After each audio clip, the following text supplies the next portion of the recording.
Well, folks, you might remember Dave and I have been going on for quite a period of time saying that productivity's got to pick up here. Now, what we're saying also is a couple of governments around the world who are actually getting involved with the small business and actually assisting them. Denmark's been a good example of this. But the question Dave and I have actually just been sitting here having a yarn about is how could a government get involved? Because I'm personally against them dabbling in your business and getting too far involved and overdoing it. But in this particular case, they've got to do something. So, Dave, what sort of ideas have you got? Look, I think there's some really wonderful existing ideas that are around.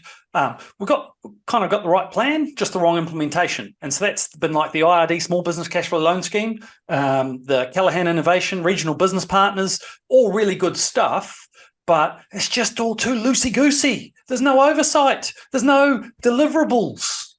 Well, we saw that during COVID, didn't we, David? We saw, I certainly know of a couple of organisations, and Mike King said he got $350,000 for mental health issues for small business people, and no one even asked him how he spent it.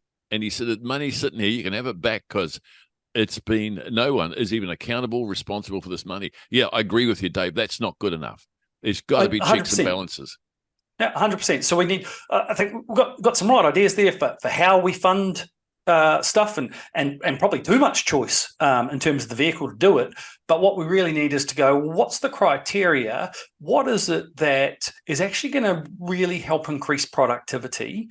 And then how do we provide some sort of funding in there that on the one hand is simple for small businesses to access, but on the other hand, is actually going to go to the right place and not just going to go into the business owner's back pocket. Well, say it's for technology, and that's what I'm proposing here. What about this? So you go to a business and say, we can actually help fund you into this, but a couple of things, you're going to have to be accountable and responsible during its implementation and afterwards. So what we're going to do is saying, right, we want the full plan, the equipment you're going to purchase, when you're going to get it, the cost of implementing it and the time to implement it, blah, blah, blah. Every 3 months, we're going to be checking with you, KPIs all the way, checking with you that you're actually doing it. We'll have a person appointed to you to manage that process to ensure that you're actually fulfilling it.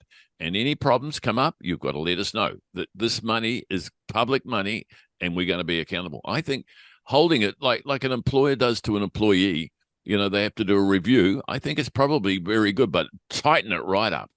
Certainly the accountability. I agree with that, Max. I think the other thing that I'd also say is actually having some sort of cross checks happening so that someone is checking on the people who are supposed to be checking on the money is getting spent in the right place. Because again, and certainly in my firm's experience, there has been